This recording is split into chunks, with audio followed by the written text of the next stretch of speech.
Boa noite, meus caros. Mais uma aula de Direito Constitucional. O tema de hoje será a continuação da interpretação das normas constitucionais. Então, a interpretação das normas constitucionais, parte 2, se assim podemos dizer. Na aula passada, vimos aí o método clássico de interpretação das normas, né? Das normas como um todo, não só das normas constitucionais. Vimos ali o método subsuntivo, os princípios de interpretação desenvolvidos pelo Savigny, lá, interpretação gramatical, histórica, teleológica, sistemática.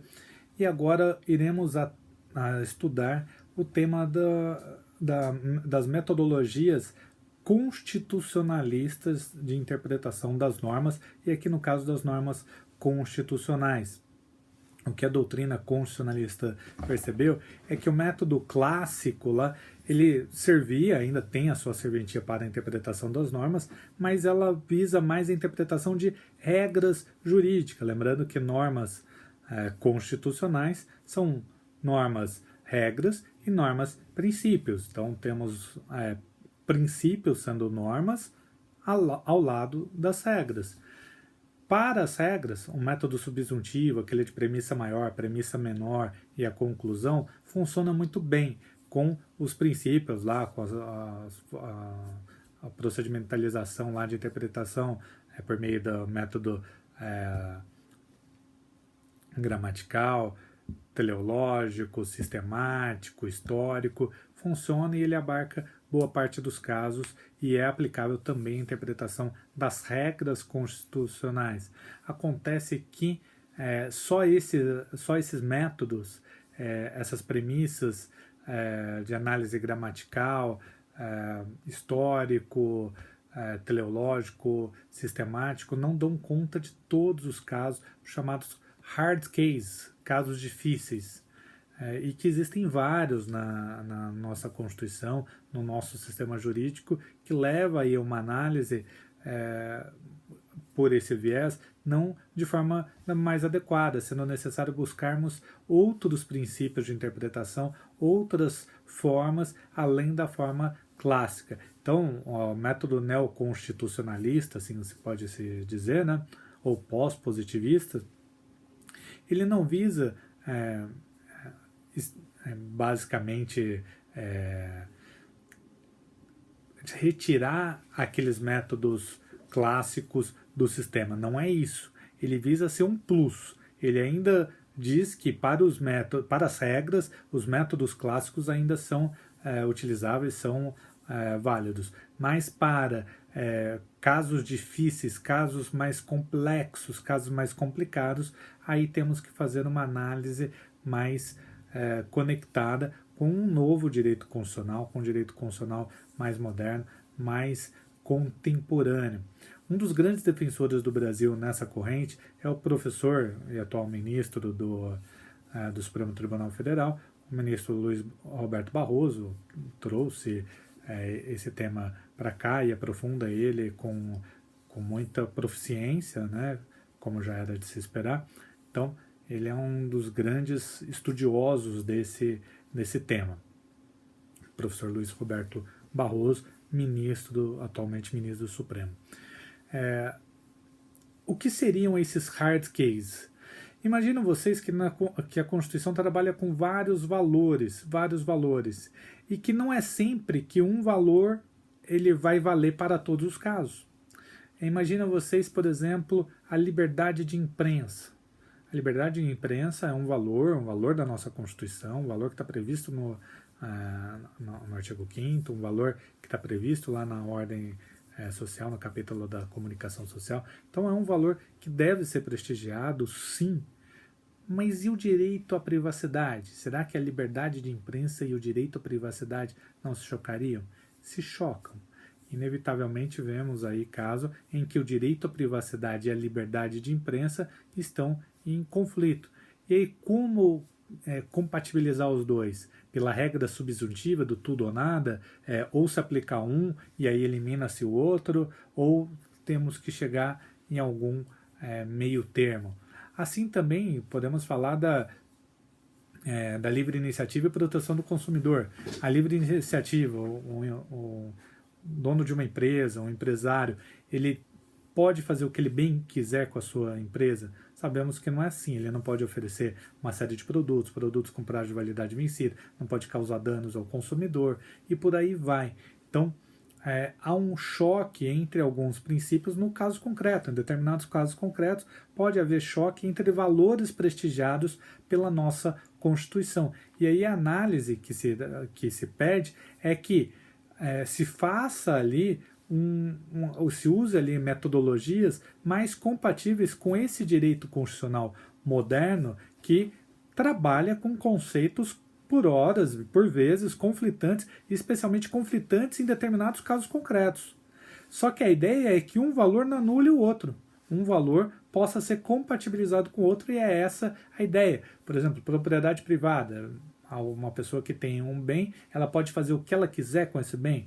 Não, temos um outro valor na Constituição que é a proteção da função social da propriedade privada. Então, a pessoa que tem uma propriedade privada, ela tem que dar a devida função social para essa propriedade privada, sob pena de, dependendo do imóvel, se for urbano, IPTU progressivo, até chegando à desapropriação. Então vejam vocês que há vários casos, chamado hard case, os casos difíceis, em que valores conflitantes se chocam no caso concreto, e que isso poderia, pelo método subsuntivo, não ter aplicação mais adequada, já que o método subsuntivo fala que ou vai se aplicar integralmente ou não vai se aplicar.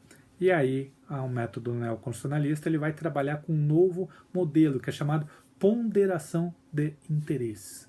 Ponderação de interesse. O que seria essa ponderação de interesse? Vejam, é ponderação. É no sentido de pegar os interesses envolvidos e ponderar todos os interesses relacionados e não eliminar um interesse em detrimento de outros. Não vai se excluir aqui os interesses. Os interesses vão trabalhar conjuntamente. O que vai acontecer é uma cedência recíproca, né? Uma cessão, os interesses vão ceder reciprocamente até se atingir um determinado patamar comum que atenda ali todos os interesses. Então, esses determinados valores terão que ser analisados em conjunto, não valendo aqui a regra do tudo ou nada. Na verdade, todos vão ter algum elemento de aplicação, de preservação, de proteção. Por isso, ponderação e não eliminação, exclusão de interesse. Não vai se excluir outros interesses, não vai excluir um dos interesses para se aplicar outro. O que vai acontecer é que os interesses vão sendo analisados no caso concreto, podendo ser alterados o resultado conforme elementos do caso concreto, conforme elementos argumentativos forem surgindo e com isso ali alterando a nuance do caso a ser tratado. Coloquei um exemplo hipotético aqui no trabalho que eu passei para vocês, imaginando aqui a situação de um prefeito que é uma pessoa pública, que tem ali a sua agenda, que tem ali na sua agenda um interesse público envolvido, mas que também deve ser resguardado a ele a sua vida privada, seu direito à privacidade, seu direito à intimidade. Ele, mesmo sendo uma pessoa pública, e que a agenda profissional dele tem interesse da coletividade, a sua vida privada, a sua vida pessoal deve ser preservada. Então, imagina um prefeito que vai ter uma relação extraconjugal e se depara na frente do motel onde ele estava entrando ou saindo com um jornalista que estava passando por ali. Não poderia o jornalista, me parece, publicar uma nota sobre essa relação extraconjugal do prefeito, que isso violaria a privacidade, a vida privada, a intimidade do prefeito. Mas a situação não é absoluta, e é aqui que fica caracterizado. Imagina que, na verdade, ele não foi ter uma relação extraconjugal, ele foi só se encontrar com uma pessoa que iria participar de uma licitação no dia seguinte, e ele foi participar,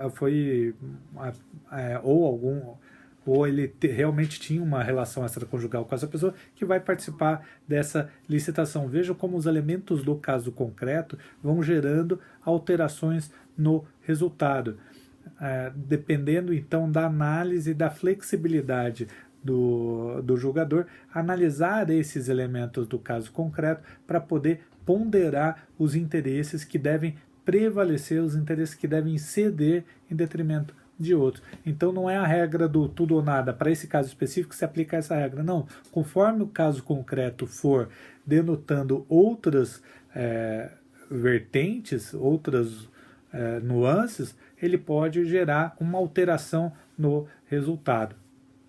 Então percebam que os elementos do caso concreto podem ser alterados, os elementos do caso concreto podem alterar o resultado, havendo aí uma flexibilidade da análise e do próprio resultado. O resultado não é absoluto, não vai ser sempre aquele resultado. O resultado ele pode ter alterações ali conforme o caso concreto for fornecendo elementos. Então, essa ponderação de interesses, ele visa atender uma ideia de justiça, uma busca de justiça no caso concreto, o melhor valor, a melhor interesse ali que possa ser atendido. Isso acaba inevitavelmente gerando uma insegurança jurídica. Quando trabalhamos com princípios, há sim uma insegurança jurídica, já que não temos um resultado que é certo, que vai ser sempre aquele. Não é isso. O princípio ele não vai fornecer um resultado que é sempre aquele, sempre será aquele, e não for gerado aquele quadradinho. Não é isso. O princípio ele vai fornecer para o intérprete uma flexibilidade na análise do resultado e, com isso, certamente, uma discricionariedade para o julgador. Sim, uma discricionariedade limitada. Discricionariedade é uma liberdade de agir. Então, o julgador vai ter uma certa liberdade de agir, uma margem de atuação para poder definir o resultado conforme as situações que o caso concreto oferecer a ele. Não existe, então, portanto, isso é uma crítica que geralmente se faz, análise de princípios, que os princípios sejam seguros. Forneça essa segurança prévia de você saber já o resultado antes da análise, da interpretação. E com os princípios não é assim.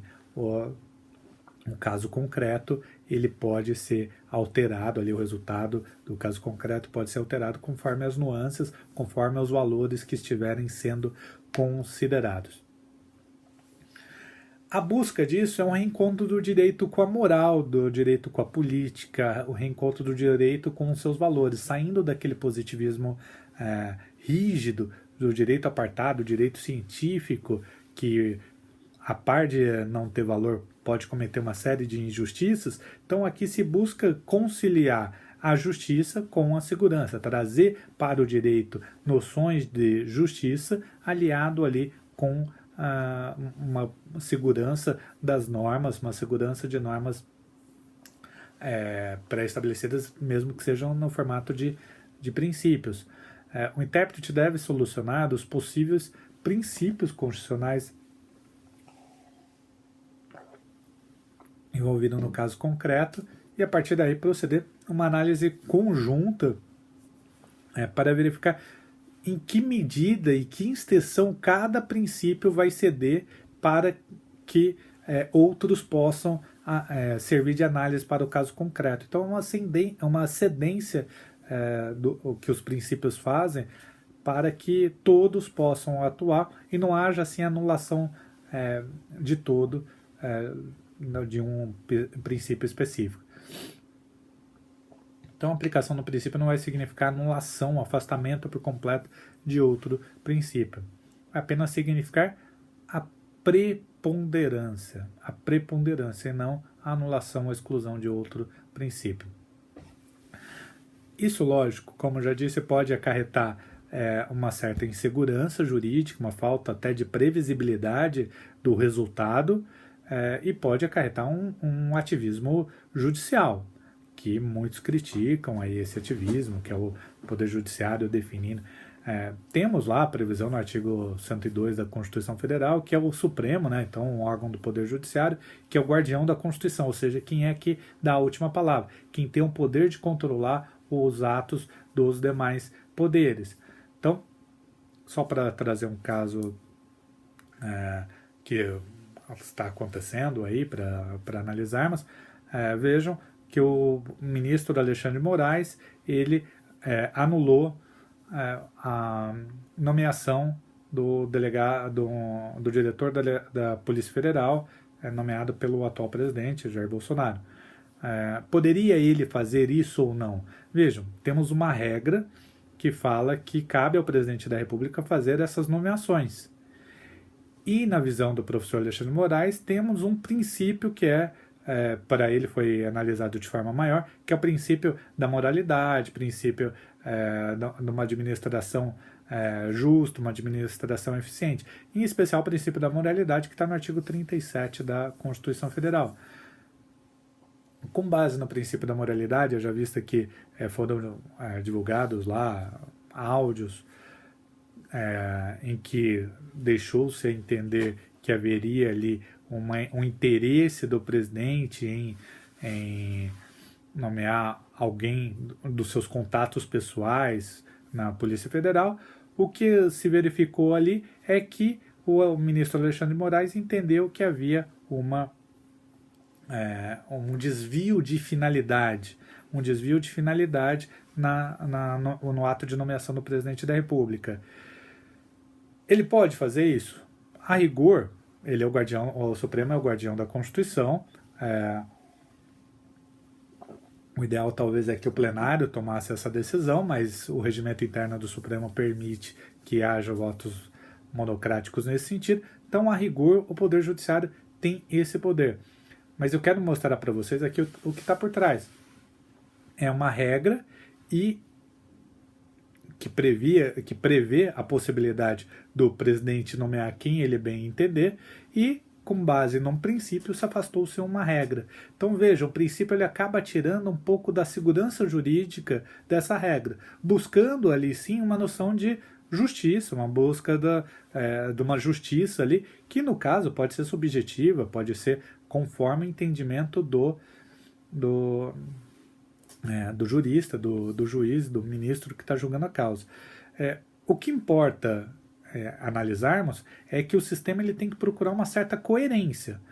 Existem argumentos muito bons para os dois lados, existem juristas muito bons defendendo os dois casos, o próprio Supremo defendendo aí a anulação, mas temos outros juristas que defendem a liberdade do presidente nomear quem ele bem entender.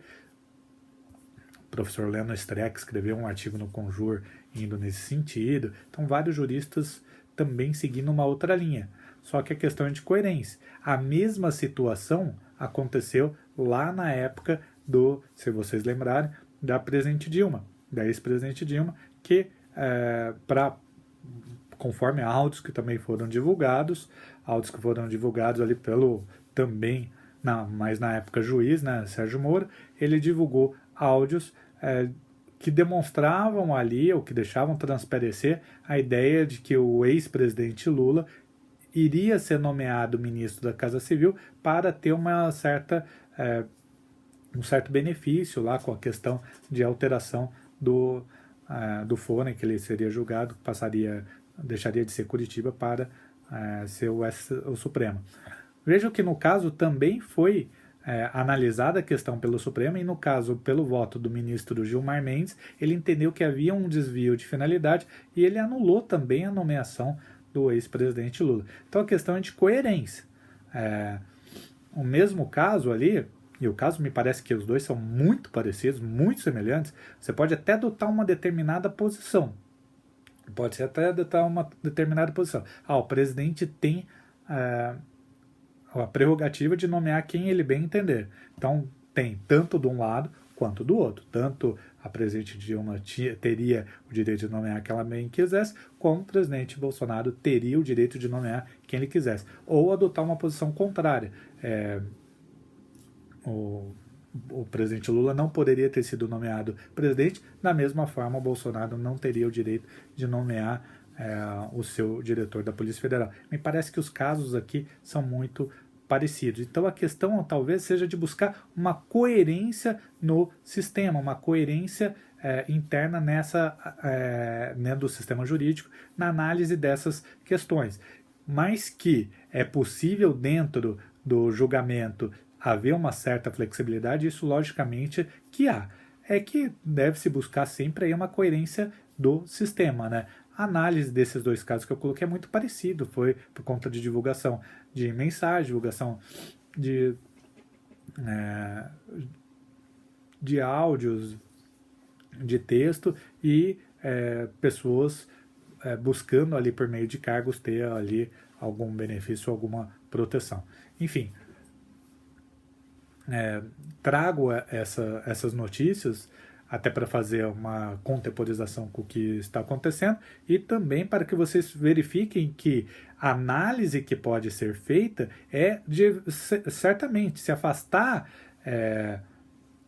uma regra ou fazer com que uma regra ceda no caso concreto em benefício de um princípio maior. E vejo que a regra não está anulada. Não significa que o presidente, seja a ex-presidente, seja o atual presidente, não possa nomear ninguém. Eles podem nomear quem ele quiser. Só que na análise do guardião da Constituição, do Supremo, ou pelo menos de alguns dos seus ministros, ele só não poderia nomear essas pessoas. Então vejo que a regra acaba cedendo para que um princípio também tenha força. A regra acaba cedendo dizendo, bom, o presidente pode nomear. Não, todo mundo, menos essas pessoas, por conta de princípios outros envolvidos na questão. Ok? Temos alguns princípios de interpretação do neoconstitucionalismo. Aqueles princípios desenvolvidos por Savigny, método gramatical, histórico, sistemático, teleológico, como eu já disse, eles não deixam de ser aplicados, mas aqui se busca uma nova fonte de interpretação, novos princípios de interpretação. Quem desenvolveu primeiro esses princípios foi o professor Canotilho, em boa parte deles, professor da Universidade de Coimbra, e depois foi trazido para o Brasil. E como eu já disse para vocês, um dos grandes idealizadores desse princípio é o professor Luiz Roberto Barroso, hoje ministro Luiz Roberto Barroso. E ele desenvolve aqui a tese de alguns 7 princípios da força normativa, que vem lá do livrinho do Conrad Hesse, né, que toda norma constitucional tem eficácia jurídica, seja norma princípio, seja regra jurídica. Já estudamos eficácia jurídica, temos um vídeo só para tratar de eficácia jurídica, então não vou ficar descendo a minúcias aqui, mas o foco é que toda norma jurídica, toda norma constitucional tem eficácia jurídica. E como eu já disse também para vocês, toda norma constitucional ela goza de superioridade hierárquica. Toda norma infraconstitucional que está abaixo da Constituição deve obediência, deve observância ali à norma constitucional. Então, as normas constitucionais elas estão em pé de superioridade em relação às demais normas. Mas o que deve se buscar ali é a unidade. Por isso, a terceira categoria de princípio, aí chamado efeito integrador por alguns juristas, outro princípio de unidade, que deve se buscar uma unidade do sistema. E ali é o dever de coerência, né? Se você vai julgar de um jeito, deve se buscar ali a maior coerência dentro do sistema para se julgar de forma semelhante, para buscar ao máximo possível uma segurança jurídica para o sistema, por mais que analisar princípios gere uma certa insegurança por andarmos ali numa situação de certa subjetividade do julgador, de flexibilidade para a adoção de resultados. Mas a busca de unidade, a busca de coerência, a busca dessa sistematização dos julgamentos deve ser um norte a ser buscado ali pelos intérpretes. O princípio da máxima efetividade ele tem a relação mais direta com os direitos fundamentais. O que é o princípio da máxima efetividade? É quando houver conflitos entre princípios jurídicos, deve-se verificar quais os princípios que estão relacionados diretamente com direitos fundamentais. Então, quando houver conflitos entre princípios ou princípios e regras, deve-se buscar dar a máxima efetividade sem anular o outro, buscar a máxima efetividade de um. Então, significa que o outro vai ceder mais e o que prestigiar direitos humanos, direitos fundamentais, vai ceder menos, mas ainda assim vai ceder. Você vai buscar a máxima efetividade deles quando houver conflitos entre princípios e regras constitucionais, mas que um tenha relacionamento direto com direitos fundamentais, direitos humanos. Interpretação conforme, quinto princípio de interpretação, esse se refere às normas infraconstitucionais, as normas que estão abaixo da Constituição. Se tivermos lá uma norma e ela tiver várias interpretações possíveis, deve-se buscar aquela interpretação que melhor realize os princípios da Constituição, os valores previstos na Constituição. Então, entre as várias interpretações possíveis de uma norma, deve-se buscar aquela que melhor efetive os valores da Constituição. No controle de constitucionalidade, no tema de controle de constitucionalidade, há também a previsão expressa em lei dessa forma de interpretação como técnica de controle de constitucionalidade. E ali é para preservar a presunção de constitucionalidade das normas. Então, as normas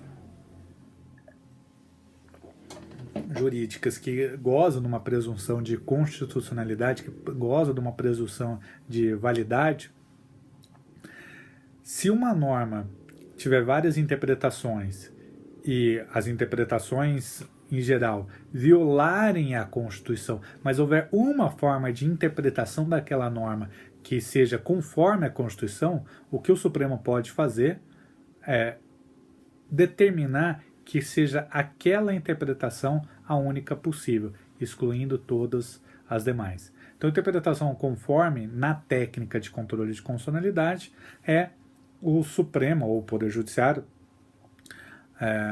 escolher qual que é a interpretação possível que seja conforme a Constituição, determinando que todas as outras interpretações que não sejam conformes à Constituição não sejam de aplicabilidade possível no sistema jurídico. E um princípio que é ali um anteparo a esse ativismo do Poder Judiciário que pode gerar por meio da implementação desses outros princípios é o princípio da conformidade funcional, o sexto princípio de interpretação, princípio da conformidade funcional, que ele visa servir ali de anteparo, serve para que o judiciário tenha a real dimensão das suas funções, em que, ao interpretar uma norma constitucional, o juiz ele não deve criar um direito novo, ele não deve funcionar como legislador positivo, ele não deve atuar, então, criando o direito, não deve criar normas. Ele não deve atuar, então, como legislador positivo. Pode, sim, atuar como legislador negativo, retirando normas do sistema, mas não criando normas no lugar, porque não é função dele. Função de legislar, de criar normas, de criar direitos, é função do legislador, do poder legislativo, e não do poder judiciário. Então, ao princípio de conformidade funcional, é para evitar um pouco esse ativismo judiciário, é para servir de anteparo um pouco desse desse ativismo, né, que pode ser desencadeado da má utilização desses princípios de interpretação, dos próprios princípios constitucionais. Então, serviria ali para que o judiciário ou o julgador tivesse a real dimensão da sua função, que é de julgar e não criar direitos, não criar leis, não funcionar como legislador positivo. Ele pode sim tirar normas do sistema quando essas violarem a Constituição Federal. Decorre, logicamente, essa noção do princípio da separação de poderes, né? O princípio de separação de poderes, né? Que por mais que o judiciário seja aquele que dê a palavra final, né? O guardião, ele não pode criar leis novas, porque essa é a função do poder legislativo. E o último aqui, o princípio que é tratado, né, que é o princípio da proporcionalidade e razoabilidade. O Supremo, por vezes, usa como sinônimo, proporcionalidade e razoabilidade. Parte da doutrina diferencia proporcionalidade e razoabilidade. Parte da doutrina se limita a diferenciar, falando que a proporcionalidade tem origem no Tribunal Federal Alemão, tem origem na Alemanha, e a razoabilidade tem origem nos Estados Unidos, decorrência do devido processo legal. Enfim, seja outro, o fato que o Supremo utiliza como sinônimo, utiliza sem muita tecnicidade em diferenciá-los, até porque eles são muito parecidos mesmo, né? Razoabilidade vem de ser racional, vem de ser razoável aquela decisão, e proporcional, na construção alemã, um pouco mais profunda, um pouco mais técnica, né? É no sentido de ser uma medida que é necessária para aquele caso concreto, adequada para aquele caso concreto, adequada para solucionar a medida daquele caso concreto, gerando uma relação de custo-benefício, em que os benefícios obtidos serão maiores do que serão maiores e melhores que o custo. Então, proporcionalidade teria a ver com uma medida necessária para aquele momento, adequada para resolver o problema naquele momento, e que os benefícios serão maiores do que os custos. O princípio da proporcionalidade é uma das técnicas que o Supremo mais utiliza para julgar, para decidir os casos que ele tem. Então, se buscarmos lá na jurisprudência do Supremo, vocês irão ver que a proporcionalidade desponta entre os maiores métodos de aplicação do direito que o Supremo se vale. Só para terminar, o professor Virgílio Afonso da Silva, ele tem, gosto de mostrar para vocês alguns livros que são interessantes para o tema, e um desse livro é esse daqui, que chama Interpretação Constitucional, do professor Virgílio Afonso da Silva. Ele é o organizador, na verdade o livro tem vários autores, e um dos autores é exatamente o professor Luiz Roberto Barroso, que escreve lá sobre essa tese, não só ele, temos vários outros juristas que escrevem, inclusive juristas de fora do Brasil, e um dos artigos é do professor Virgílio, que ele exatamente utiliza o seu artigo para criticar todos os outros autores, criticar todos esses métodos que eu falei até agora. Então, por mais que eu esteja tratando, gosto também de trazer o outro lado, né? E o outro lado é o professor Virgílio, que ele critica todos esses métodos neoconstitucionalistas, esses métodos pós-modernos de interpretação, falando que esses métodos, na verdade, não inovam o sistema constitucional, que, na verdade, precisamos achar outros. Ele não diz que devemos ficar com os métodos lá de Savigny, os métodos clássicos. Ele diz somente que esses métodos novos não são tão adequados assim quanto a doutrina mais empolgada com essa dimensão adota e defende. Então ele tem esse lado mais crítico e que vale a pena a leitura para conhecermos os dois lados. Tá ok, meus caros? Obrigado. Até a próxima aula.